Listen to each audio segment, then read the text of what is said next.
Tonight, let's drift beyond the quiet veil of our atmosphere, into the boundless dark where suns are born, live, and die in silence. Above us, what seem like faint trembling dots in the night are colossal worlds of fire, oceans of plasma, glowing with the weight of time. Each one carries a story billions of years in the making, of gravity's patience, of fusion's endless dance, of the light that once left its home to find your eyes tonight.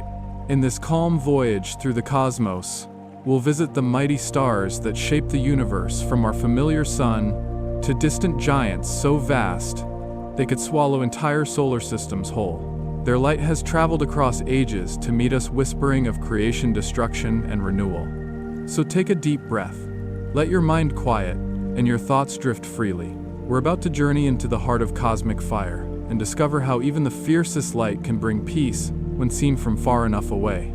The journey begins not in some distant galaxy, but right here beneath the light that has watched over our world since before memory began. The sun hangs in the sky like an eternal lantern, steady and unhurried, casting warmth across oceans and forests, over mountains, and through the thin blue atmosphere that shelters us.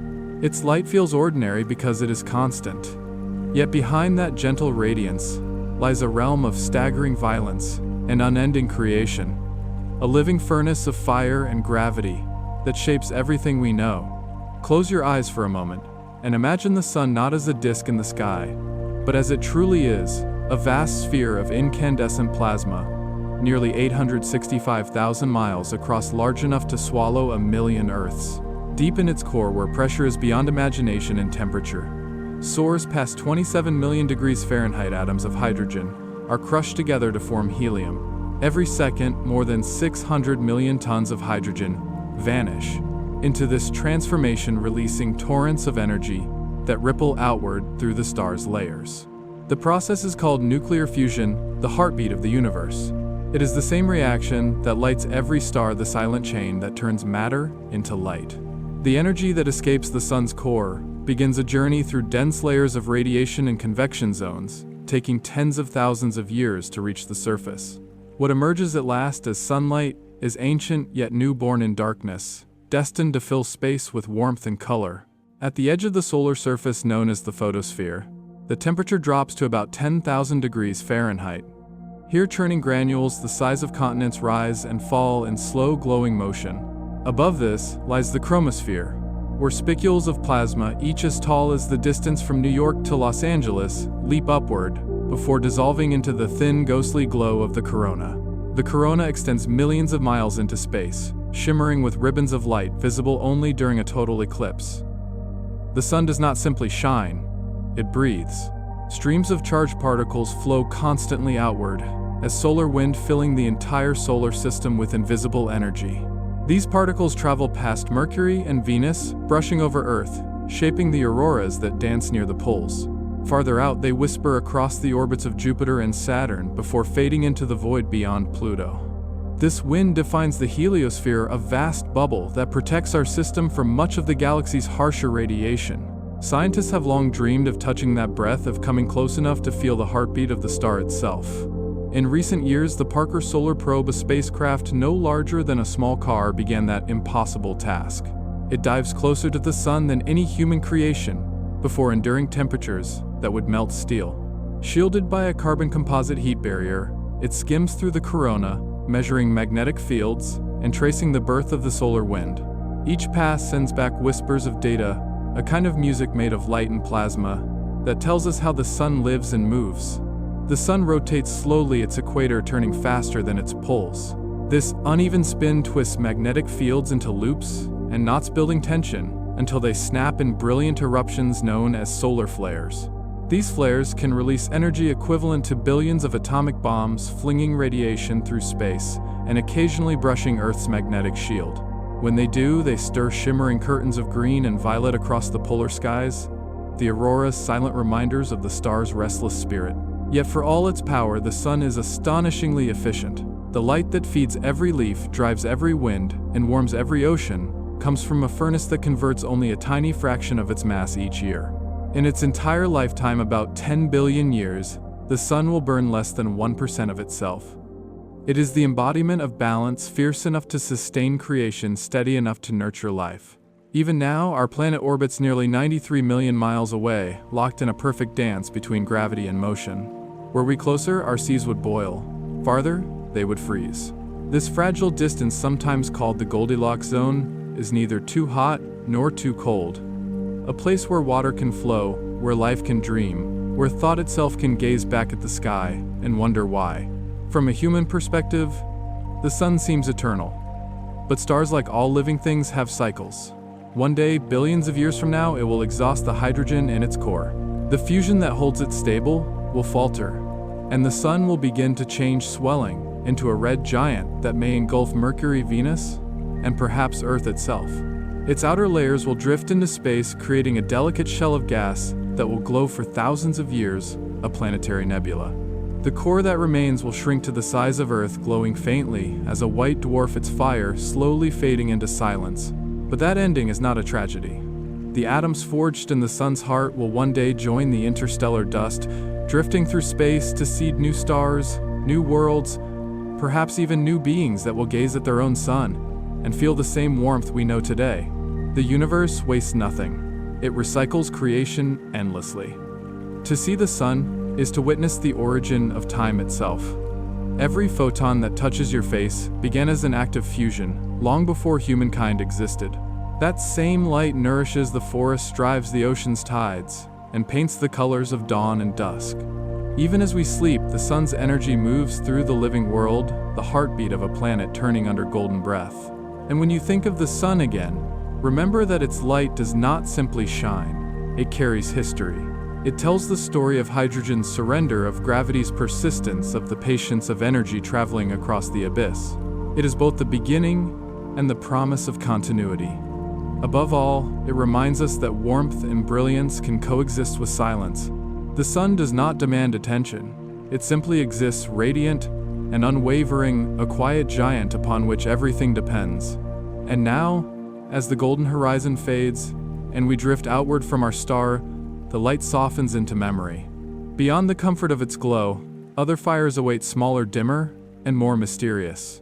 They burn quietly across the dark, silent companions to our home star. And so our journey continues to the small neighbors and silent fires that surround us in the endless night. Beyond the reach of our sun's comforting light lies a quiet neighborhood of other stars, tiny embers scattered through the dark. They do not blaze like our own yet. Each one burns with its own quiet persistence, keeping vigil in the vast emptiness. When you look up at the night sky, it's easy to imagine that the stars are all the same, just distant points of light scattered on an endless black canvas. But as astronomers have discovered, every star has a unique character, a rhythm, and personality shaped by age, mass, and temperature.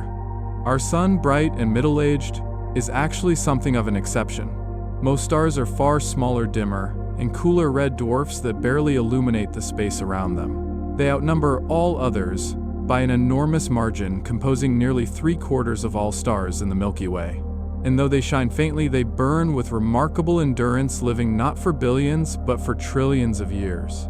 Long after the sun has faded into a white dwarf, these humble crimson fires will still be shining. The closest of them, Barnard's star, rests just over 6 light-years away, a neighbor by galactic standards. It is an ancient red dwarf, more than twice as old as our sun, and so dim that even with powerful telescopes it appears as a dull ember. Yet it moves quickly across the heavens, drifting through space at more than 300,000 miles per hour. That motion, visible even over a single human lifetime, made it famous among astronomers.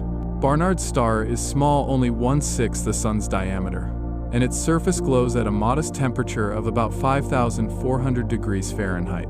Its light is so faint that if placed where the sun stands, the daytime sky on Earth would remain dark. And yet this little star may host a planet of its own, a cold, rocky world, orbiting once every 233 days. It receives far less light than Earth does, leaving its surface frozen, perhaps dusted with carbon dioxide frost. But even so, the idea of a quiet planet circling an ancient ember kindles a quiet sense of wonder. To imagine such a place is to picture stillness, a world of pale horizons, and long nights, a silent plain beneath a dim red sun. Perhaps beneath its icy crust lies a memory of warmth, a reminder that even faint stars can cradle the possibility of life. If Barnard's star feels lonely, the next destination in our journey could not be more different. In the constellation of Canis Major, shining as the brightest point in Earth's night sky, lies Sirius, a system of 2 stars bound together in a gravitational duet. Sirius A, the one we see so easily with the naked eye, is twice as massive as the Sun, and about 25 times more luminous. Its surface burns near 18,000 degrees Fahrenheit, radiating a dazzling blue-white light that once guided ancient sailors across oceans. But beside this brilliant primary companion orbits a hidden ghost, Sirius B, a white dwarf no larger than Earth, but nearly as massive as the Sunday. Sirius B is what remains of a star that once rivaled Sirius A's brilliance. When its nuclear fuel ran out, it collapsed inward, packing its mass into a sphere of unimaginable density. A teaspoon of its matter would weigh tons. Its gravity is so strong that it bends the light of the larger star beside it, subtly distorting the glow we see from Earth. Together, they are a reminder that stars, like living things, come in pairs and cycles, one shining, one fading, both locked in orbit through eternity. Their light, reaching us across 8.5 light-years, flickers through history, the same glow seen by ancient Egyptians who named it Sopdet, herald of the flooding Nile, and by early astronomers who used its brilliance to measure the heavens. Drifting farther still, we arrive at another quiet system, Wolf 1061, a small red dwarf about 14 light-years away in the constellation Ophiuchus. It is faint, cooler than our Sun by thousands of degrees, but it has something that captures imagination: a family of 3 known planets, one of which, Wolf 1061c, lies near the edge of the star's habitable zone. Scientists call that region the Goldilocks zone, not too hot, not too cold, where liquid water could exist. Wolf 1061c is roughly 1.5 times Earth's size, and though its skies would glow red under the dim sun, it might have valleys and frozen seas, or perhaps clouds drifting in a thin alien atmosphere. No human eyes have ever seen it, but astronomers detect its presence by the star's gentle wobble-minute changes in motion caused by the planet's gravitational tug. This is the delicate art of the radial velocity method, where even a shift of inches per second in a star's motion reveals the orbit of an unseen world. It's a method born from patience and light, transforming faint flickers into maps of entire solar systems. Each of these small suns, Barnard's star Sirius Wolf 1061, tells a different story. One ancient and fading, one brilliant and binary, one modest and full of hidden promise. Together they remind us that the universe is not a gallery of identical lights, but a living neighborhood of personalities. Some roar, others whisper. Some nurture, others devour. If we could drift among them, space would not be a void, but a field of quiet variations, a glowing ecosystem of temperatures, colors, and gravities. Around some stars, time moves slower. On others, light feels heavier, bending under the weight of their fields.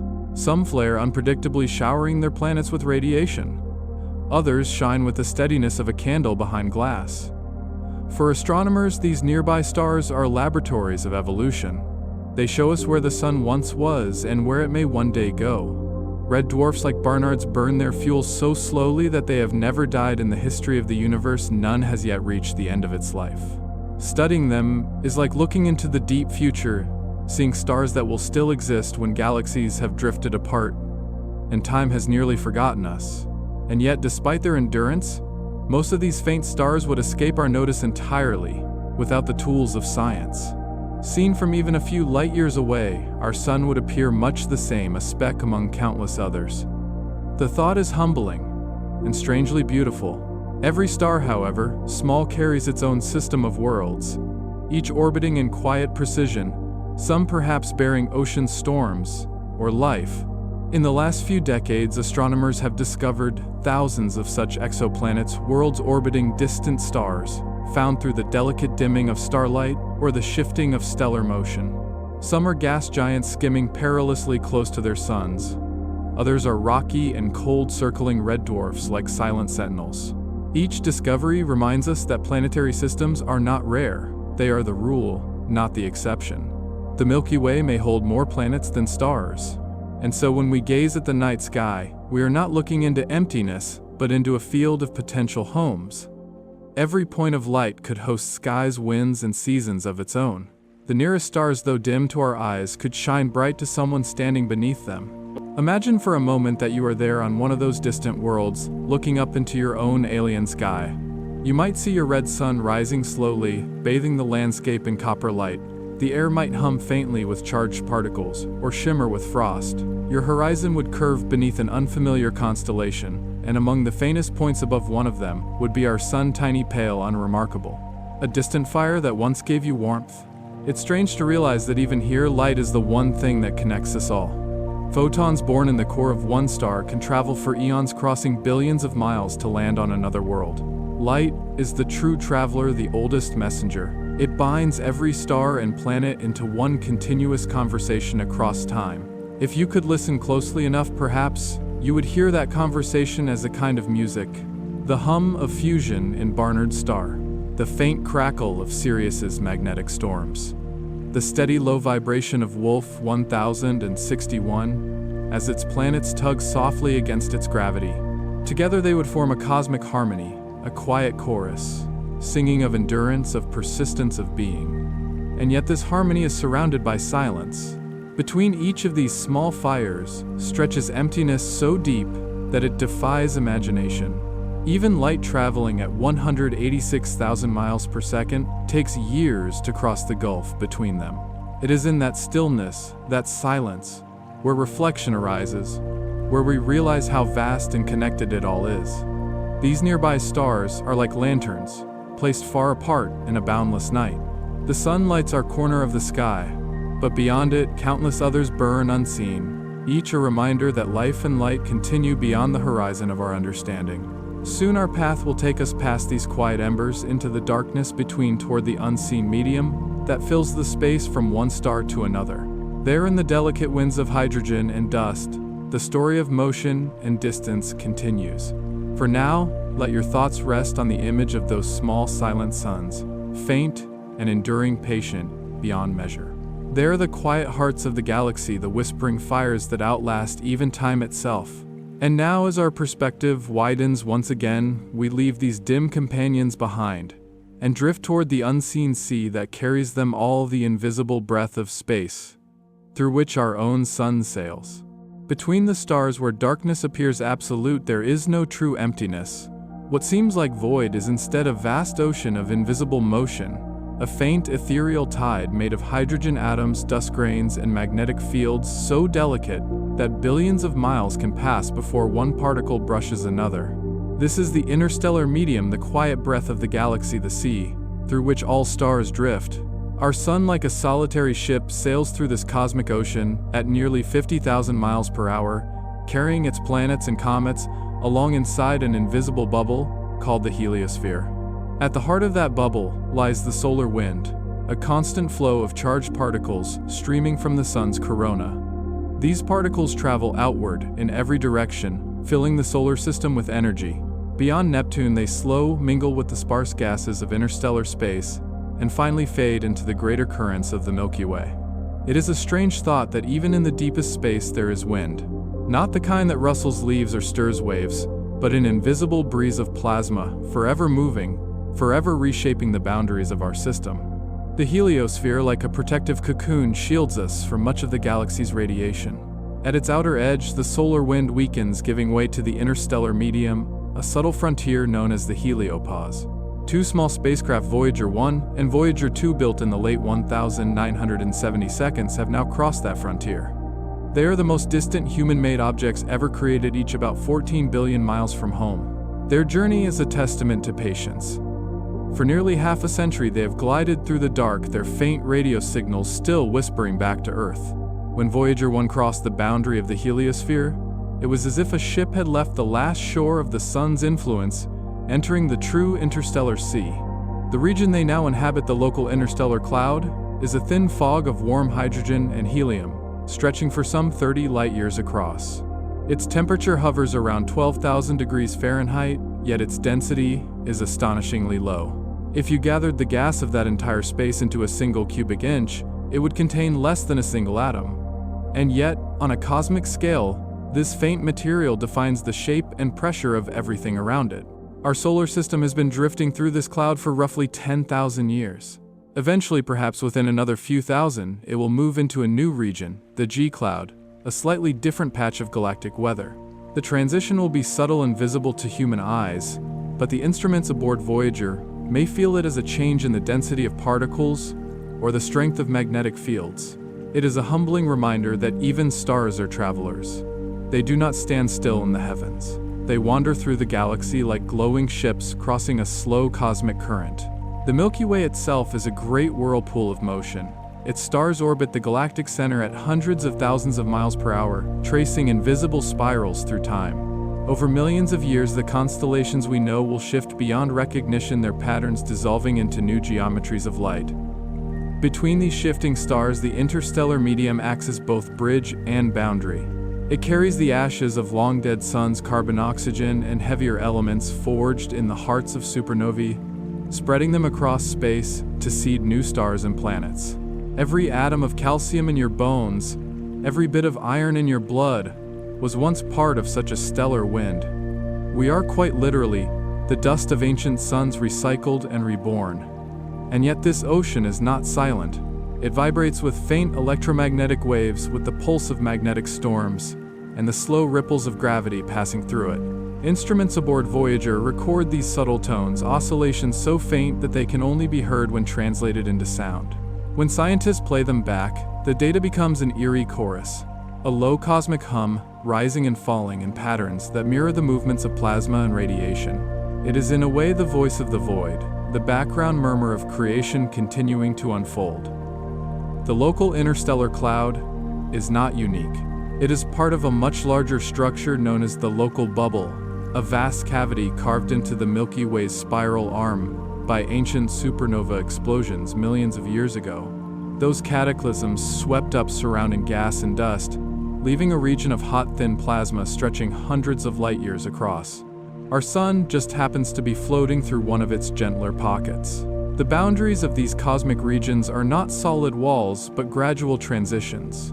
The solar wind fades, the galactic gas thickens, and somewhere between the two lies the delicate balance, where the influence of our star gives way to the greater forces of the galaxy. In this liminal space, our sun's magnetic field intertwines with that of the Milky Way, creating unseen filaments of energy that connect the two realms. These boundaries may seem abstract, but they are essential to life on Earth. The heliosphere shields us from much of the high-energy radiation that roams the galaxy, cosmic rays born in the explosions of distant stars. Without that protection, Earth's atmosphere might have been stripped away long ago, and the fragile chemistry of life could never have taken root.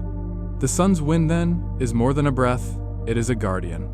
Still, not all of the galaxy's gifts are gentle. Traces of interstellar iron, specifically the isotope iron 60, have been discovered in Antarctic ice and deep ocean sediments. These particles likely arrived from supernova explosions nearby, drifting through the local cloud until they settled on our planet. They are silent messages from long-dead stars dusted upon Earth like faint cosmic snow. Imagine for a moment floating at the edge of our solar system, far beyond Pluto, where sunlight has weakened to a pale whisper. The stars do not twinkle here. They burn steady and clear. The sun itself is no brighter than a nearby beacon, its warmth barely reaching your skin. Around you, the thin breath of space stirs hydrogen atoms moving so slowly that they seem frozen in time. Yet all of it, every faint particle, carries the imprint of the galaxy's endless motion. It is easy to think of space as empty, but the truth is subtler. Every cubic mile contains its own rhythm, a faint, slow dance of energy and matter.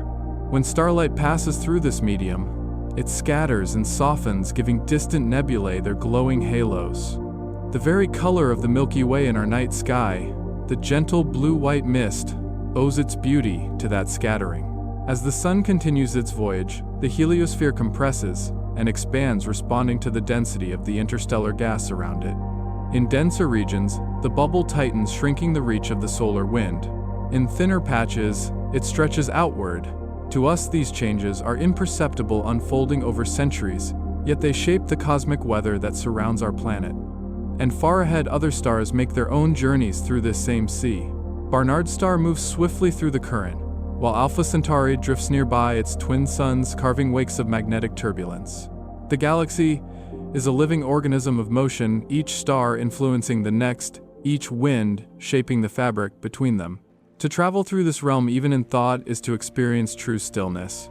There is no sound, no air, only the faint hum of radiation, and the whisper of magnetic lines curving through darkness. Yet this silence is not emptiness, it is balance. The energy that fills it is ancient and eternal, born in the earliest moments after the Big Bang, still expanding, still evolving. The voyagers drifting outward into this sea carry with them small golden records, time capsules etched with images, sounds, and greetings from Earth. On those discs are recordings of laughter music, the sound of wind and surf, and greetings in dozens of human languages. It is our way of saying hello to the universe, of acknowledging that we too are part of this vast breathing system of stars and wind. In the quiet between galaxies long after our sun has faded, these small ships may continue to sail lonely embers of human curiosity, moving through the interstellar tide. Their power will fail, their signals will stop, but they will still drift on, carried by the same winds that cradle stars and shape nebulae. Perhaps one day, far beyond imagination, another civilization will find one of them, dusted with the atoms of alien suns. They will brush away the cosmic frost and hear the voices we left behind, the pulse of human thought carried across the wind of space. And then perhaps they will know what we have come to feel in this journey, that the universe, for all its silence, is not lonely. It is filled with connection between stars, between atoms, between every traveler that drifts within it. So breathe with it now. Let the stillness surround you. Feel the weightless expanse between suns and imagine the thin current of hydrogen passing through it, flowing endlessly, timelessly. Our solar system sails on a fragile bubble of light moving through the infinite sea. Ahead lie new clouds, new stars, and new beginnings, waiting to be born within the dark. In the deep silence beyond our sun's protective winds, the universe feels cool and endless. Yet even here, within the calmness of the interstellar sea, there are places where stillness begins to stir, where dust and gas gather, tighten, and suddenly remember the ancient instinct to burn. These are the stellar nurseries, the cradles of creation, where gravity writes its oldest song. Every star that ever was our sun, Sirius, and the faint red embers we've passed, was born in such a place. A vast cold cloud of hydrogen collapses under its own weight, its particles pulled closer, until pressure and heat rise beyond comprehension. When the temperature crosses 27 million degrees Fahrenheit, hydrogen atoms fuse, and a new light awakens. A star is born, but not all stars are born alike. Some emerge quiet and small, burning for trillions of years. Others live fast and die young, flaring into brilliance before collapsing into silence. To understand youth among stars is to witness energy, without restraint, blazing, unstable, and full of promise. Our next destination lies only 40 light-years away, where one of the galaxy's youngest known suns, AP Columbae, drifts alone. It is barely 40 million years old, a mere spark, compared to our sun's 4.5 billion-year maturity. Its light flickers like a restless heartbeat, its surface erupting in sudden flares and brilliant storms. If our sun were a steady violin, AP Columbae would be a drum, a fierce pulsing rhythm in the cosmic orchestra. This star was born far from where it now drifts. Astronomers believe it began its life within an open cluster called IC 2391, a family of 30 young stars traveling together through space. But a nearby supernova long ago disrupted that harmony, hurling AP Columbae outward with a gravitational shove. Now it sails alone through the void, a runaway sun glowing red and raw from the fires of its youth. Through telescopes it appears unremarkable, faint and small, but its spectrum tells a different story. Its light reveals a rare abundance of lithium, an element quickly destroyed in older stars. This means AP Columbae is still young enough that its fusion furnace has only just begun. It has not yet entered the quiet rhythm of adulthood. Its internal forces wrestle for balance, producing immense flares that can multiply its brightness tenfold in seconds. Around it, there are no stable planets yet. The space nearby is still too chaotic, filled with jets of plasma and gusts of magnetic wind. Were there worlds here, their surfaces would be scorched, their atmospheres stripped away by ultraviolet radiation. But this chaos is necessary. It is the furnace of beginnings. From such storms come the conditions for stability. In another 100 million years, AP Columbae will calm, and from the dust it sheds today, planets may form rocky, watery, and perhaps one day alive. Moving outward through space, we find another young system, Gliese 370, about 37 light-years from Earth.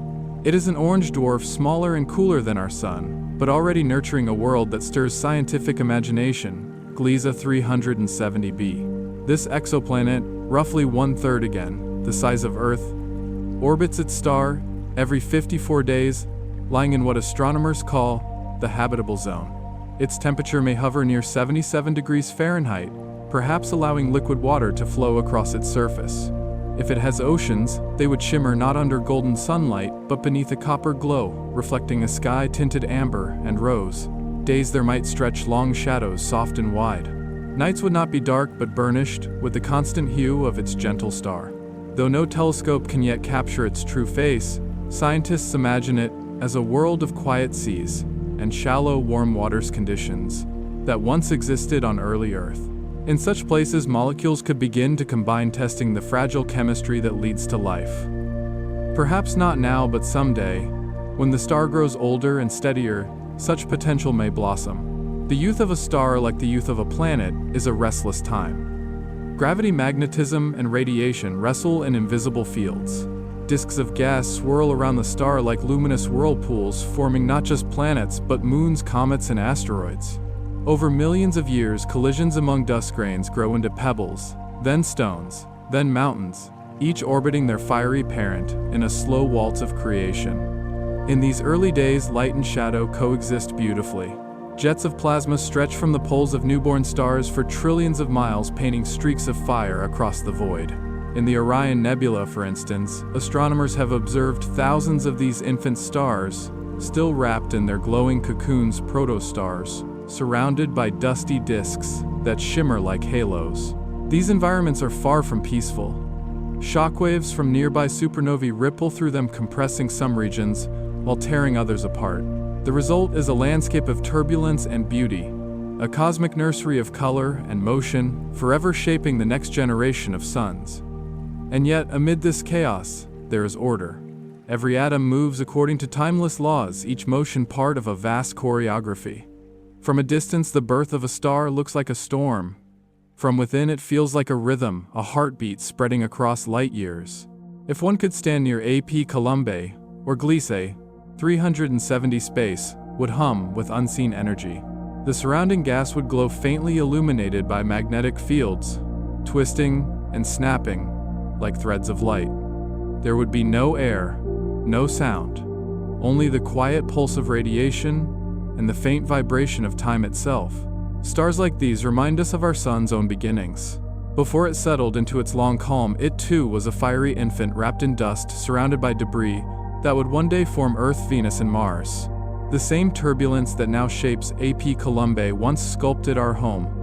It is the shared memory of all stars, the wild and beautiful struggle to come into being. Astronomers who study these young systems often describe them as living fossils of our past. By observing their light, we look backward in time, glimpsing what our sun once was, how its solar wind began, how its planets emerged from dust, how its magnetism carved the shape of the solar system we inhabit today. And though these systems are far away, their stories are deeply familiar. The light of AP Columbae, now reaching Earth, began its journey when our ancestors were still carving symbols on cave walls. By the time its next generation of planets forms, humanity may have left its cradle, entirely becoming wanderers among the stars that raised it. The universe teaches patience. It reminds us that creation is not instant, but measured, unfolding over millions of years.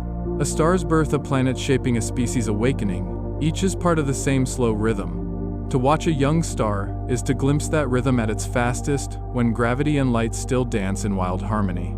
As we drift onward, the chaos of youth gives way to the harmony of connection. For while individual stars are born in solitude, many come together, bound by gravity, into families and clusters. They orbit and weave around one another in endless grace, their lights blending into constellations that shine across our skies. Ahead lies one such family, a gathering of 6 suns locked in an intricate dance of gravity and time. Their story is one of unity, amid vastness of balance, amid motion. And so we turn our gaze toward them, letting the storm of youth fade behind us, as we approach a place where light itself moves in rhythm and harmony. Out in the glittering dark, the loneliness of the cosmos begins to soften. Between the vast distances where solitary stars wander, there are places where gravity binds suns together in shared orbits, a reminder that even in space companionship endures. These are the families of light multiple star systems, where 2, 3, or sometimes even 6 suns move together in elegant patterns that defy chaos. The ancient Greeks looked upon one of these systems in the constellation Gemini and named it Castor. To the naked eye, it seems like a single point of brilliance beside its twin Pollux in the northern sky. Yet when astronomers peered deeper, they discovered not one star, but 6 bright pairs each, with faint red companions, all locked in a gravitational dance. If the night sky were a grand ballroom, Castor would be one of its most intricate waltzes. 2 of its larger stars, Castor A and Castor B, revolve around one another every 460 days, bound by their mutual gravity. Each of those in turn is attended by a smaller, dimmer partner. And farther away, the third pair, Castor C, moves around the other 4 in a wider orbit that takes thousands of years to complete. This, then, is the quiet miracle of celestial families' chaos woven into harmony. From a distance, it seems impossible that so many massive bodies could coexist without colliding or drifting apart. Yet they do, each motion precisely balanced by the gravity of its companions, each orbit stable through millennia of motion. To watch such a system unfold is to witness gravity as artistry. It is not a force of destruction, but of connection, an invisible thread that holds the universe together from galaxies to molecules. If you could stand on a planet orbiting within the Castor system, your sky would never know true darkness. Instead of one sunrise, there might be several, each star rising and setting in turn, painting the landscape in alternating hues of white and crimson. Shadows would stretch and merge in patterns of intricate light. Nights would shimmer with reflections, and every horizon would glow faintly with the presence of suns that never truly sleep. Astronomers believe that such worlds could exist, though they would experience extreme variations of climate and light. The gravitational balance required for stable orbits is delicate, and yet nature often finds a way. Around some multi-star systems, exoplanets have been confirmed, their paths looping gracefully through the blended pull of 2 suns. One such world, Kepler 16b, orbits both of its parent stars together, rising and setting beneath twin sunsets, a phenomenon once confined to imagination and film, now made real by observation. Systems like Castor are laboratories of cosmic cooperation. They remind us that stars are not merely burning spheres of gas, but participants in relationships that endure for billions of years. Their light, intertwined and synchronized, forms a symphony of orbits so delicate that even a slight shift could change everything. This harmony extends beyond the visible. Between the suns of Castor flow invisible rivers of plasma and magnetism. Their stellar winds interact, shaping each other's coronae, sometimes exchanging charged particles across unimaginable distances. It is as though these stars breathe together, exhaling energy that mingles and merges in the quiet of space. In the language of light, they converse. Each emits its own frequencies, its own rhythm, in the electromagnetic spectrum. And together they create a chorus of wavelengths that astronomers can read like musical notes written in starlight. This cosmic harmony is not unlike the harmony of atoms in a molecule or the balance of gravity in a solar system. Everywhere nature builds stability from motion. For all its grace, however, even this dance has tension. The inner pairs of Castor move at breakneck speed, their gravitational tug so strong that tidal forces stretch and distort them. Someday, perhaps millions of years from now, one of the smaller stars may spiral inward, merging with its partner in a burst of energy that will outshine the system for centuries. Even harmony must occasionally change key.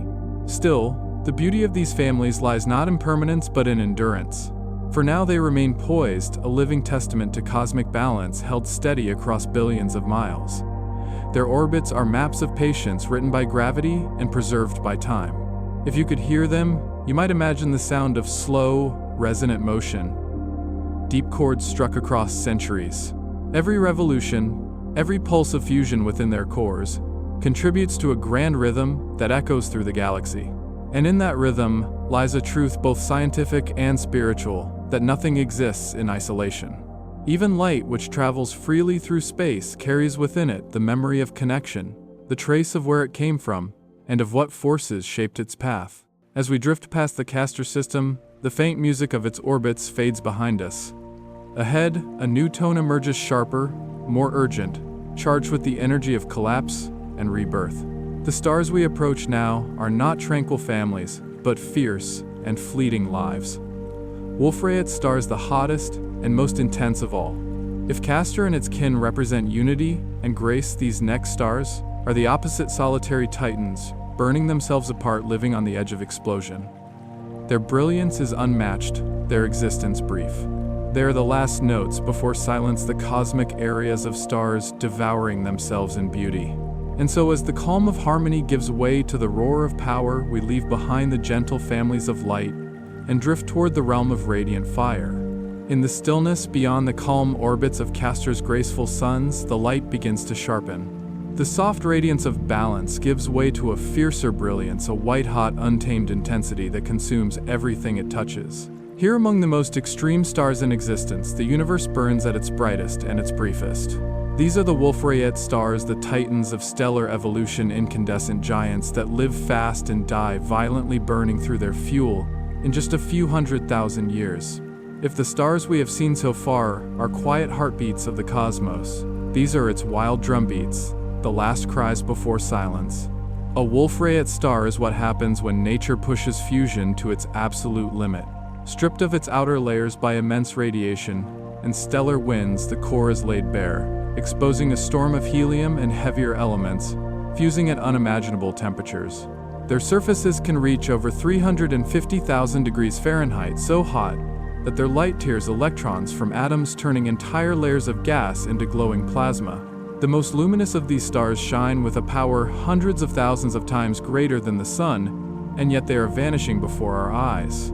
They are the dying hearts of once mighty giants, massive enough that their own gravity struggles to contain the violence within. One such star, WR102, lies more than 7,000 light-years away in the constellation Sagittarius. It is believed to be one of the hottest known in the Milky Way, a spectral flame so intense that even telescopes can barely capture its form. Its light, reaching us after traveling across epochs, carries with it a story of exhaustion. Deep inside its hydrogen, long-gone helium, now fuses into carbon and oxygen. This stage will not last. Soon, fusion will fail, gravity will win, and the star will implode, collapsing in on itself, and then erupting outward in one final blaze.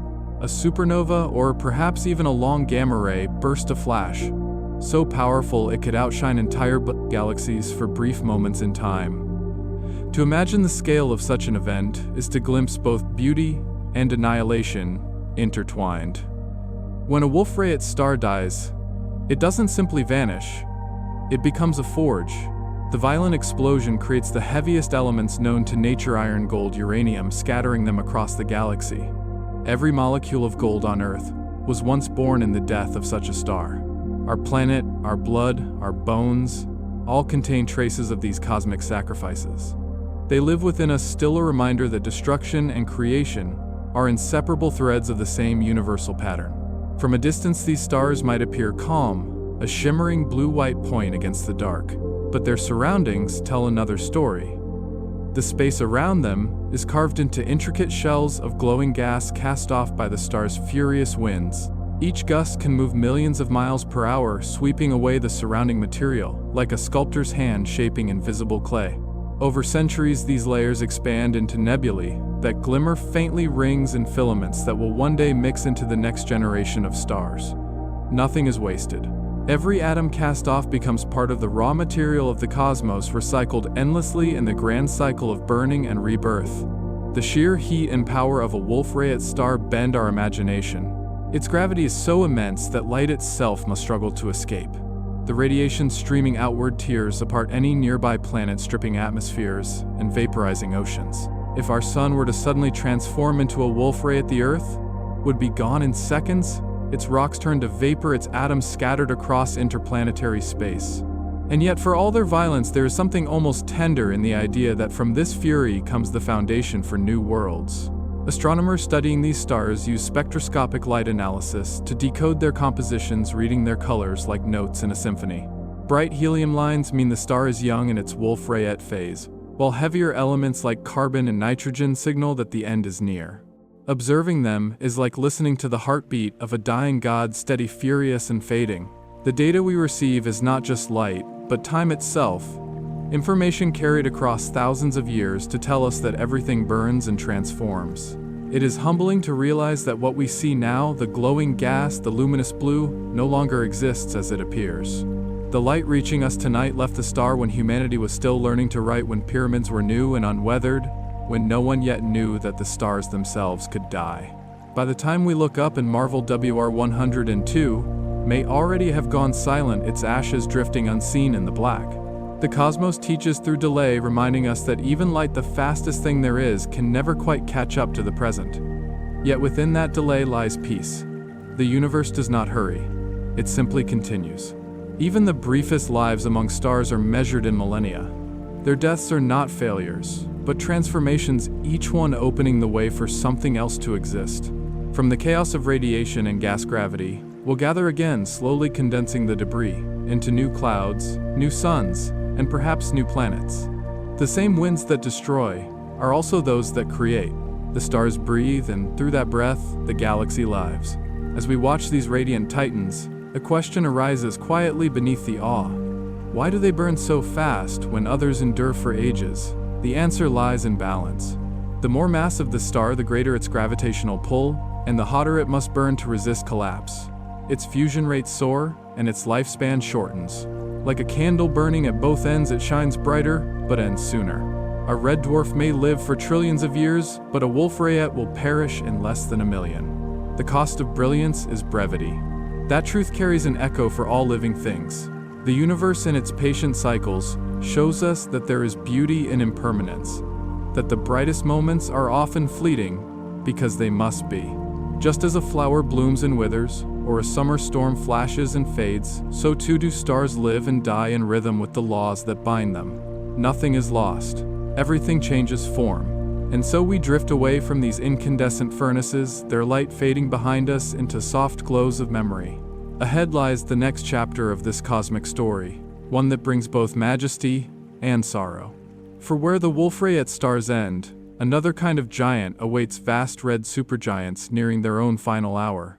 Among them is a familiar name, one whose slow dimming has captured human imagination across generations: Betelgeuse, the fading heart of Orion.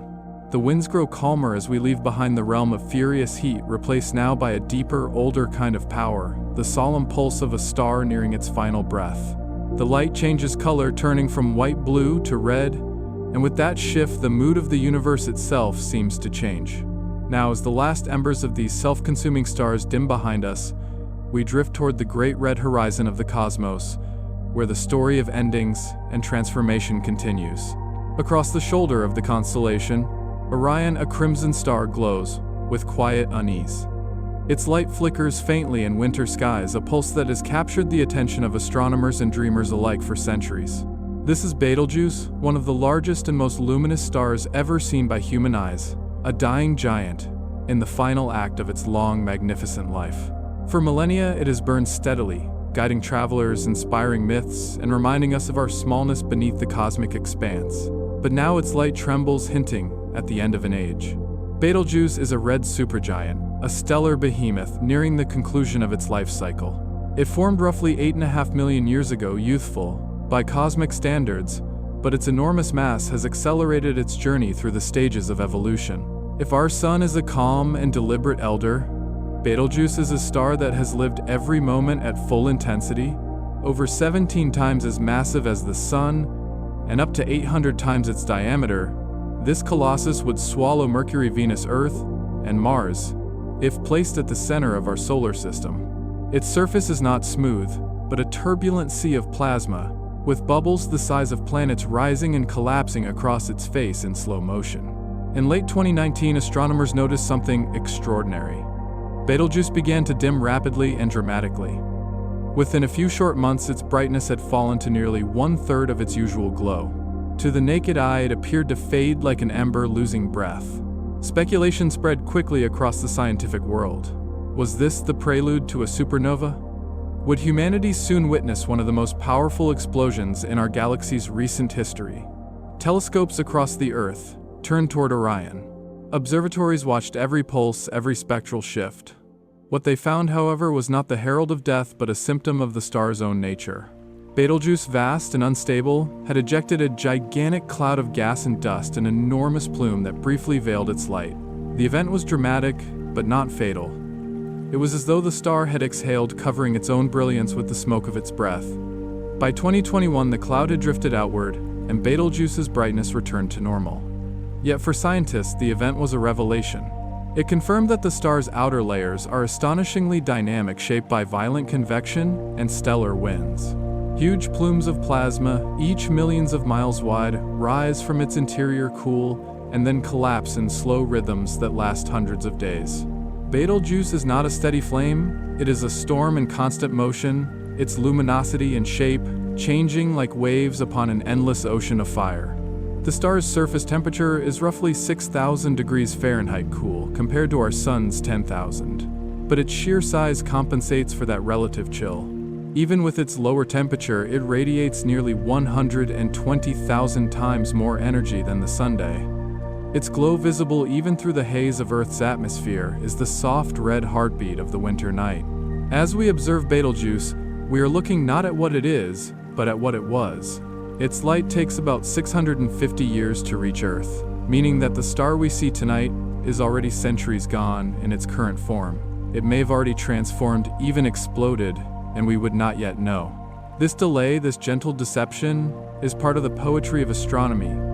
Each gaze into the sky is also a gaze into the past, a communion with ghosts of light. What makes Betelgeuse so compelling is not only its grandeur, but its fragility. It reminds us that even the most powerful creations are impermanent. Like all massive stars, it has burned through its hydrogen fuel at a furious pace, fusing helium, then carbon-oxygen, and heavier elements in succession. With each new stage, the core contracts and the outer layers expand, pushing the star further into instability. Now, deep within its hard iron, is beginning to accumulate a silent signal that the end is near. When fusion can no longer support its own weight, Betelgeuse will collapse under the force of its gravity. In less than a second, its core will implode, and its outer layers will rebound outward in a cataclysm of unimaginable power. When that moment comes, the supernova will be visible from Earth, even in daylight. For weeks it will rival the full moon in brightness, casting shadows at night and painting the world in an eerie crimson hue. It will be the most spectacular astronomical event witnessed in modern human history, a cosmic bloom of light, marking both death and renewal. And then as quickly as it flared, Betelgeuse will fade, leaving behind either a neutron star, a sphere only a few miles wide, dense beyond comprehension, or if it is massive enough, a black hole, a silent wound in space from which no light can escape. Yet even that end is not an ending. The explosion will cast into space the heavy elements forged in the star's heart iron for blood calcium, for bone carbon for life. These particles will drift for millions of years, joining interstellar clouds that one day will give birth to new stars and new worlds. Somewhere in the far future, the atoms of Betelgeuse may become part of another sky, another sun, another civilization. It is a cycle older than memory, a universe endlessly dying and being reborn. Astronomers estimate that the star could go supernova at any time within the next 100,000 years. It might happen tomorrow, or it might not occur until humanity is long gone. But even in its slow decay, Betelgeuse gives us something profound, an awareness of time on a scale that humbles the mind. We measure our lives in decades. The universe measures in aeons. Yet somehow both are connected, both precious, both fleeting. From a scientific standpoint, the study of Betelgeuse's fluctuations deepens our understanding of stellar evolution, helping refine models of how massive stars die. But on a more human level, its faint dimming speaks to something universal. It reminds us that all light must fade not in tragedy, but in transformation. What seems like an end is often the beginning of something new, unseen, but already forming beyond the horizon of our perception. If you step outside on a clear winter night and look toward Orion, you can still see Betelgeuse soft red steady. It hangs there like a reminder that even in decline there is beauty. Its light is ancient, but it is real, reaching across centuries to find us. For as long as it shines, it will remain one of the most familiar stars in our sky, its story woven into ours. And when it finally bursts, the light that reaches Earth will not be an omen of destruction, but a whisper of renewal. A promise that the universe never stops creating, even in its moments of loss. In the silence after the explosion, the gases will cool, the fragments will drift, and the cycle will begin again. Somewhere another cloud will gather, another star will form, and light will return once more. We drift now away from Betelgeuse's dimming glow, leaving behind the trembling pulse of a dying sun. Ahead, the stars grow vast and cold, expanding into red seas of carbon and light. The next giant awaits, a being both ancient and fragile, a star whose fading breath carries the dust of life itself. Slip beneath Orion's bright geometry and turn toward Leo, and you will find a dim ember hidden behind its own soot, a star that does not so much shine as breathe. CW Leonis, also known as IRC plus 10216, the closest carbon star to Earth that we can study in rich detail. It lives inside a veil of its own, making a cocoon of carbon dust and gas exhaled over ages. So most of its power arrives not as visible glare, but as warmth in the infrared.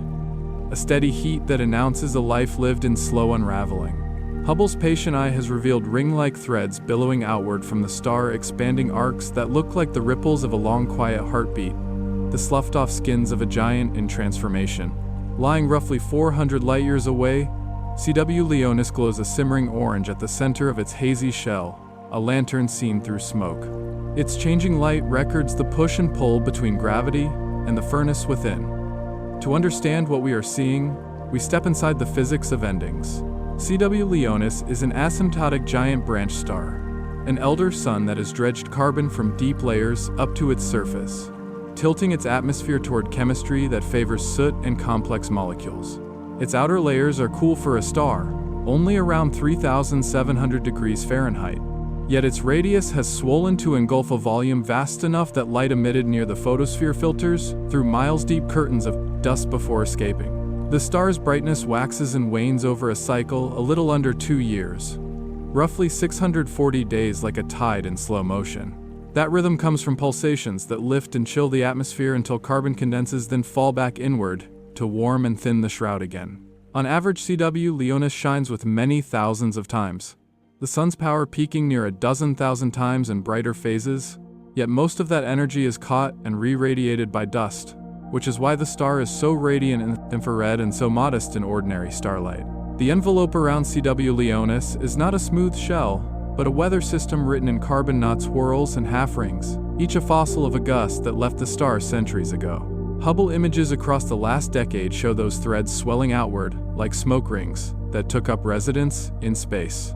In their expansion, you can read the slow clock of the star's breathing, the memory of pulses that drove winds to millions of miles per hour, long before our modern instruments were built. Astronomers even see hints of beams or gaps in the dust, where starlight lances through narrow corridors that shift with time, subtle evidence that the star's mass loss is not uniform, that magnetism, convection, and perhaps a companion conspire to sculpt the flow. In recent analyses, the pattern of world arcs and the position angle dependence of their speeds makes sense if CW Leonis is part of a wide, gently inclined binary, a partner stirring the outflow into spirals that unwind like a cosmic seashell. The possibility of such a companion does not dim the star's solitude, it simply explains the grace in its unraveling. In the chemistry of that envelope, the universe rehearses the preface to life. Spectrometers have tallied dozens upon dozens of molecules, carbon monoxide and carbon dioxide, ammonia, and acetylene silicon compounds, long-chain species, that would be rare in a hotter, oxygen-rich wind. Most startling of all, observers found water vapor scorching hot at first, in a place where oxygen is expected to be bound away into carbon monoxide. One era's explanation imagined comets vaporizing as the star swelled. Later surveys with spaceborne instruments suggested that ultraviolet light and shocks in the inner wind can break molecules apart and free oxygen to combine with hydrogen writing water into a sky that shouldn't allow it. It is a reminder that astronomical chemistry is not a static ledger, but a living process: radiation, dust formation. Shocks and geometry make a laboratory of the outflow, and what seems forbidden on paper often appears in the spectrum when the star's breath supplies the right conditions. Scale here works in quiet extremes. The dusty astrosphere around CW Leonis stretches for trillions upon trillions of miles, the kind of size you feel more than grasp carved, where the star's outflow pushes into the thin gas between stars. If you could travel outward from the star on a beam of light, you would cross that envelope for months before the dust thins to darkness. Within it, the wind carries carbon grains that will blacken and cool, mingle with interstellar hydrogen, and eventually fall into the gravity of some future cloud. It is from such carbon-rich dust that the next generation of planets will accrete their darker rocks, their terry organics, their seed chemistry. A red giant's farewell becomes the topsoil for new worlds. The numbers that trace this life are modest and monumental at once. Parallax measurements place CW Leonis at just a few hundred light-years, near enough that its motions can be mapped and its dust resolved. The star's variability, beating near the 640-day mark, has been recorded with a regularity more exact than any calendar of ancient kings. Between bright and dim, it can change by about 2 magnitudes in visible light, while its luminosity in the infrared surges and settles with the pulse. The photosphere's temperature, only a little more than a third of the sun's, makes its color rich and ruddy, but because the dust captures so much energy, that heat arrives to us as a glow more than a glare. It is like standing near a kiln and feeling warmth before you see flame. Look more closely, and the star becomes a meditation on time. Light from CW Leonis that reaches us tonight began its journey centuries ago, when empires were young and languages were different. The arcs we trace around it were thrown off before the telescope was invented. Hubble's paired images, a handful of years apart, already show motion, those orange threads creeping outward pixel by pixel, so that in human time we can watch a star rewrite the space around it. In a few more decades, the innermost rings will have doubled their distance, the lanes of thin dust will have shifted, and new plumes will be visible, where the atmosphere again cooled and condensed. The star is ending, yes, but its ending is written as a sequence of gifts. Even the speculation of a companion softens the drama into pattern. A gentle, face-on orbital inclination would explain the spiral arcs, and the way some directions show faster expansion than others. The binary gravity would focus the outflow, not as a clean jet, but as a slow corkscrew that thickens here and thins there, the difference between a gust and a breeze persisting for centuries. In that interpretation, the cobwebs that Hubble sees are not random tangles, but the geometry of an embraced two bodies, bound by an equation older than stars, engraving their steps into dust.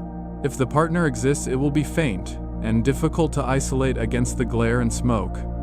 Yet the pattern itself testifies that the dance is real, written in the way the shell widens and the arcs tilt. What comes next is both certain and serene. As the core of CW Leonis grows heavier with ash shells of fusion, switch on and off like dimmer rings, driving stronger pulses and thicker winds. Eventually, the star will shed so much of itself that the core is laid bare. Ultraviolet light from that compact remnant will ignite the cast-off envelope into a brief, delicate blaze. A planetary nebula, traced in orange and teal, and at the center, a white dwarf will shine no larger than Earth, but hot enough to glow for billions of years as it cools. The dust will go on drifting. The molecules will join other gas in the local bubble. A distant cloud will collapse, stirred by a passing wave, and somewhere a new star will kindle. The carbon in that cloud will help darken the soil of a newborn world. Its water will frost the first craters.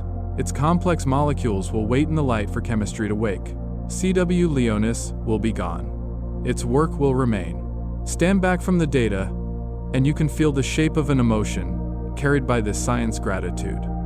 Gratitude that the galaxy keeps nothing for itself, that even a star's last breaths are investments in what follows. Gratitude that light can cross centuries to let us witness a transformation so slow and so generous. The lesson of CW Leonis is not only that endings feed beginnings, but that the feeding is gentle pulses, rings, threads grains like a field gone. to seed beneath a long autumn. We watch, we measure, we translate infrared into color and velocity into maps, and all of it adds up to a story we already know in our bones. Nothing truly ends. Everything changes state. And so we drift outward from the star's ember-bright heart, past the rings that mark its breathing, past the lanes where beams pierce dust and carve faint corridors into the night. Ahead, the scale swells again. Where CW Leonis is a lamp wrapped in smoke, the next destination is a cathedral of flame. The largest known star in our galaxy, a red supergiant, whose girth beggars metaphor. The journey through endings brings us, as it often does, to awe of a different kind. The humbling vastness of a titan whose surface light would take hours to cross. Now, as the orange haze gives way to a deeper red, we set our course toward that impossible frontier. Far beyond the gentle flicker of CW Leonis, past the drifting veils of carbon and dust, the galaxy opens once more into vastness, and there, hidden within the Scutum constellation, waits a star so immense that words can barely hold it. Stevenson 218 is not a sun, not even a beacon. It is an empire of fire. Its light, if placed at the center of our solar system, would reach past Saturn's rings and brush the orbit of Uranus. If you could travel along its circumference at the speed of light, the journey would take nearly 9 hours longer than sunlight takes to reach Pluto. It is the largest known star in our Milky Way, an old red supergiant, whose body of gas stretches across nearly 1 billion miles, its glowing skin a dim crimson mist, compared to the white glare of smaller, hotter stars. The sheer scale of Stevenson 218 defies comprehension. Imagine our sun as a glowing pearl beside it, and you begin to understand the disparity of size that nature allows. Yet despite its enormity, its temperature is modest, just over 5,800 degrees Fahrenheit on its surface. Its color is the deep red of cooling iron, a hue born from its relatively cool outer layers. It glows faintly in visible light, its brilliance muted by dust clouds that wrap it like veils of smoke. But measure its output in total energy, and the picture changes. Stevenson 218 radiates nearly 500,000 times more power than the Sunday. It does not dazzle the eyes. It hums through space like a vast, steady drumbeat. Astronomers first recognized its size only recently. For decades, the star was little more than a name buried in observation catalogs, obscured by interstellar dust. When infrared imaging finally pierced the haze, what emerged was staggering: a stellar radius between 1,900 and 2,100 times that of our Sunday. The more data came, the more questions followed. How could such a star exist without tearing itself apart? Why does it burn so quietly, so slowly, for something so huge? The answers lie in the delicate equilibrium between gravity and pressure, the same cosmic balance that holds every star together. Stevenson 218's mass, though immense, is not infinite. Its outer layers are tenuous, nearly transparent. The density of gas near its surface is roughly the same as the thin upper air of Earth's atmosphere, 90 miles above the ground. It is more vapor than matter, a cloud, pretending to be a star. That fragility makes its existence even more extraordinary. In its deep interior, nuclear fusion continues, converting helium into heavier elements. The heat generated inside presses outward, while gravity tugs inward, keeping the whole monstrous globe just barely stable. Yet, the balance wavers. With every pulse of energy, the star exhales dust and gas, forming a personal nebula that hides its heart from view. Astronomers watching it through the infrared see great plumes rising like slow-motion geysers, each eruption sending out enough material to build several Earths. These pulses are the signature of a star nearing its end, the long, rhythmic breathing of a giant preparing to sleep. The light we see from Stevenson 218 began its journey some 20,000 years ago. Long before the first traces of civilization flickered on Earth, photons left its surface and began crossing the spiral arm of the Milky Way. By the time they arrived here, the star itself may have already changed. It may even have gone dark, its last light still on the road toward us. Every time we look at it, we gaze backward through time, seeing not the present, but the echo of a former self. The universe tells its story this way, always through delay, through patience. In the laboratories of stellar evolution, Stevenson 218 represents an extreme. Its enormous size suggests it began life as a star 20 or 30 times more massive than our Sunday, but as it aged, it ballooned outward, losing much of that mass to its winds. The outer layers, loosely bound, drift away into space, in an unending slow-motion exhalation. One day those outer shells will detach completely, and gravity will collapse the remaining core inward. The implosion will ignite an explosion, a supernova so brilliant it could outshine the entire galaxy for weeks. When that happens, the shockwave will sweep away the gas and dust that now conceal it, carving a glowing nebula hundreds of light years across. At its center will remain either a neutron star, or if its core proves heavy enough, a black hole. Its death will be as grand as its life. For now, however, Stevenson 218 endures in balance. It pulses and breathes, its surface roiling like slow fire, its red light filtered through the dust of its own making. Observing it is a challenge. The clouds that surround it absorb much of its visible light and re-emit it as infrared glow. Telescopes such as the Very Large Telescope in Chile and the Keck Observatory in Hawaii have revealed its colossal silhouette, confirming its size and giving us rare glimpses of its structure. These observations are not just astronomical curiosities. They refine our understanding of how matter behaves at the edge of collapse when energy and gravity are locked in their final standoff. The environment around Stevenson 218 is a sculptor's workshop of dust and turbulence. The intense radiation from the star drives massive stellar winds outward, colliding with cooler material farther away. These collisions create shock fronts, waves of compressed gas that can trigger the formation of new stars nearby. Thus, even in its decline, Stevenson 218 contributes to creation. It feeds the next generation of suns. The space around it is dotted with grains of silicate and carbon that will, in millions of years, join together to form planets, moons, and asteroids. Its death will plant the seeds of new beginnings, as all stellar deaths do. There is something deeply humbling about such cycles. The atoms that compose our bodies, carbon from red giants, iron from supernovae, were once part of stars like Stevenson 218. To contemplate this is to see the continuity of everything. The universe does not discard, it recycles. Life, death, and rebirth are written into the language of physics as seamlessly as breath follows breath. When we gaze at a dying star, we are also looking at the future matter of life itself. In its quiet grandeur, Stevenson 218 teaches a kind of patience. It has spent millions of years shining softly behind its dust, unseen by human eyes. It will continue to do so long after we are gone, until that final contraction turns it inside out in a moment of brilliant surrender. Yet even then, the story will not end. The ashes will scatter, the dust will mix with hydrogen clouds, new stars will form. Somewhere, light will rise again from darkness, carrying the memory of this titanic star within it. Imagine now floating above its vast red surface. Below you, the plasma moves like tides in a sea made of fire. Enormous convective cells, each larger than Earth's orbit, heave upward and collapse over months, forming brighter patches that shift and fade like embers in a colossal hearth. If sound could travel through this thin gas, you would hear thunder beyond reckoning, vibrations that would roll through space for light years. But there is no sound here, only the silent dance of heat and gravity, the star's unending dialogue with its own weight.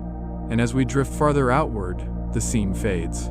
The massive red glow becomes a dim smear against the galactic backdrop. Dust clouds sculpted by its winds form arcs and folds that resemble petals, celestial blossoms scattered on the night. The scale is so great that human thought falters. We can only surrender to wonder. The lesson of Stevenson 218 is not magnitude alone, but fragility. The larger the flame, the gentler its hold on itself. In its enormity lies its doom, and in that doom lies creation. The universe never wastes a death. It only transforms it into light, into dust, into the promise of something else.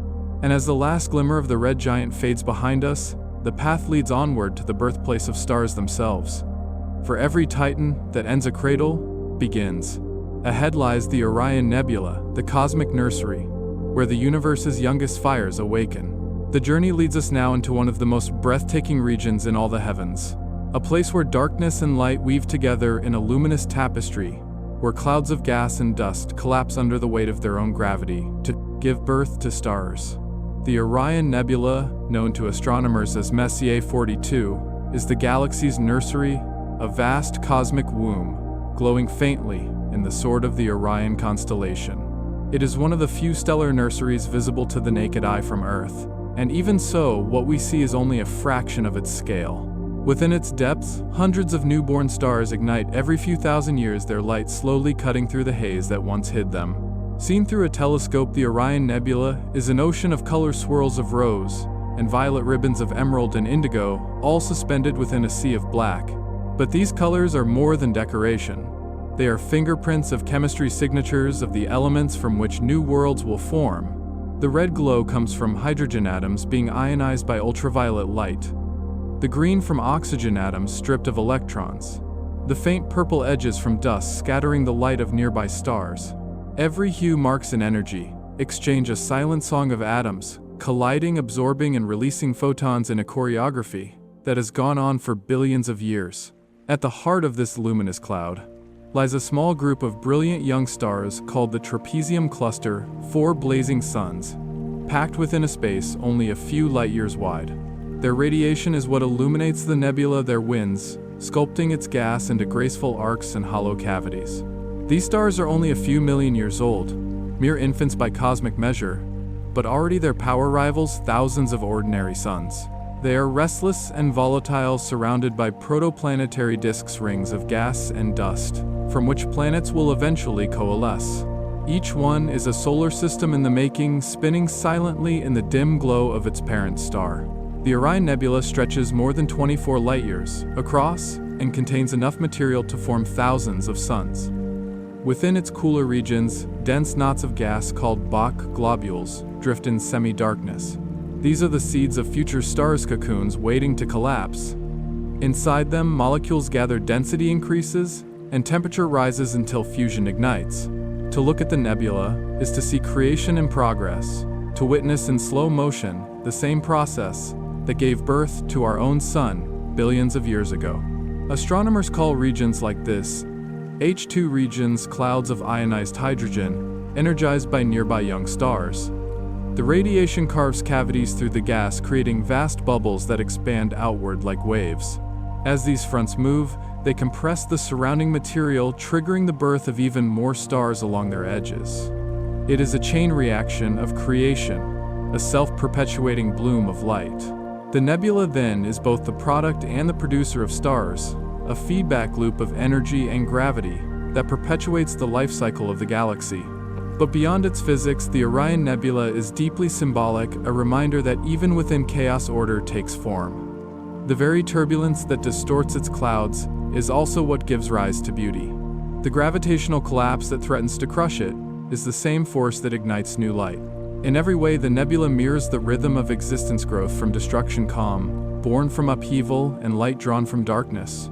If one could drift through it, the experience would be sublime. Imagine sailing through a silent ocean of gas so thin that a cubic mile contains less than a single breath of air, yet glowing softly with the energy of nearby stars. Great tendrils of hydrogen would twist above and below their edges, rimmed with pale blue flame, where ultraviolet light eats at them. The newborn suns would shine like jewels suspended in fog, their light bending around pockets of dust. Everywhere you look, something is becoming matter, transforming into motion, heat, and brightness. The nebula's soft radiance belies its violence. Starbirth is not a gentle process. It is a storm. Collapsing clouds spin faster as they shrink, drawing in material from thousands of miles around. Shockwaves from nearby supernovae squeeze these clouds tighter, forcing them toward ignition. Jets of plasma erupt from the poles of forming stars, shooting streams of matter for light years into space. Each jet leaves behind a trail of glowing gas, a filament of energy marking the beginning of a star's independent life. It is creation written as fire, and motion, chaos sculpting harmony. Among the many treasures of the Orion Nebula are the Pleiades, short for protoplanetary disks, first discovered by the Hubble Space Telescope in the 1990 seconds. These disks appear as small teardrop-shaped shadows against the glowing background, each one a cradle for potential worlds. In their centers, a young star shines, surrounded by a swirling ring of gas and dust. Over time, that material will clump together into planets, moons, and asteroids. Each Pleiade is in essence a time capsule, a glimpse of what our own solar system might have looked like during its infancy, before Earth, before oceans, before the first stirrings of life. Astronomers studying the Orion Nebula have found not only the ingredients of stars, but also the precursors of life itself. Within the dense regions of gas lie complex organic molecules, formaldehyde, methanol, even traces of amino acids. These compounds, born in the cold of interstellar space, will one day coat the surfaces of comets and asteroids, journeying to young planets to seed them with the chemistry of biology. The nebula is quite literally the kitchen of creation. Every breath of air on Earth, every drop of water, every cell that beats with life, began as dust in a place like this. Even as we observe it, the nebula changes. Over decades of photography, astronomers have noticed subtle shifts in brightness and form signs of new stars, igniting old clouds, dispersing. What seems eternal in the sky is in truth alive. The Orion Nebula is not a still image, but a living organism of energy, growing and evolving on a timescale beyond our perception. From a distance, the nebula glows softly like a wound of light in the fabric of night. Yet it is not destruction, it is birth. Every wisp of gas, every pulse of radiation is part of a long, patient story that began billions of years ago and will continue long after we are gone. To stare into it is to look backward and forward, at once backward to the origins of our own sun, and forward to the worlds that will one day orbit the stars being born there now. The Orion Nebula, then, is not just a place in space. It is a mirror for the cosmos itself. It shows us that creation is never finished, that the universe renews itself endlessly. What looks like smoke is starlight waiting to happen. What looks like emptiness is only potential. The stars forming there will one day drift apart, become suns with their own families of planets, their own stories of light and time. Some of those worlds may one day look back and see the nebula as we do now, and in their wonder, they will not know that they are seeing the place of their own beginnings. And so we drift away from this glowing nursery, carrying with us the quiet knowledge that all things are connected, that the dust of stars becomes the dust of worlds, and that every breath we take is a continuation of a story that began among the clouds of Orion. The nebula fades behind us, its glow turning to mist, its silence filling the distance. Ahead the stars thin out again, and darkness stretches infinite once more. But in that darkness something stirs, soft and invisible, the quiet pulse of gravity shaping galaxies, bending time itself. The story moves outward now from the small fires of individual stars to the great architecture of the universe. And so our journey comes to rest. From the first spark of hydrogen's awakening to the silent clouds of Orion, where new suns are born, we have drifted through the universe's long, patient breathing. We have seen how light once kindled never truly ends, how it travels endlessly, touching planets, oceans, and living things, becoming thought, becoming wonder. Every atom, every ray, every whisper of energy we have followed is part of a single continuous rhythm. The pulse of existence that began long before time had a name. Think back to the beginning, to the moment when darkness first bloomed into fire, when the cosmos exhaled and the first stars opened their eyes. From that breath came everything: the warmth of our sun, the soil beneath our feet, the air in our lungs. Every molecule that makes us was once suspended in some ancient cloud of dust, waiting for gravity's gentle pull.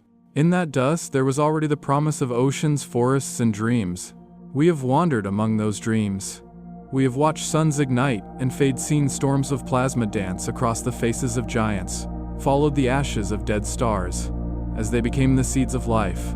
We have learned that the universe wastes nothing, that even the quietest particle carries a purpose, even silence has shape. In the rhythm of creation and destruction, we have found balance. In vastness, we have found peace. The cosmos in its endless motion mirrors our own becoming. We too are transient flames, burning briefly yet meaningfully against the backdrop of eternity. Our stories, our thoughts, our loves, they are the echoes of starlight, the continuation of the same physics that shaped the galaxies. Every heartbeat is a continuation of the first ignition. Every breath is a small version of creation itself. Now as we drift from the glow of Orion, the light softens, the stars thin, and space stretches into quiet. But that quiet is not emptiness. It is the pause between notes, the moment when the universe listens to itself. Somewhere out there, new stars are already forming. Somewhere, another world is cooling, waiting for its first sunrise. Time, as always, moves with infinite patience. And as you breathe now, slowly, deeply remember that you are part of it. The carbon in your blood was forged in a red giant's heart. The calcium in your bones was cast by a supernova's breath. The oxygen you inhale was born in the same nebula that birthed our Sunday. You are not separate from the universe. You are its memory made living. You are a small flame in its great unfolding story. So let go of the noise and rest within that thought. Let your mind drift like starlight through the dark, carried on the same winds that move galaxies.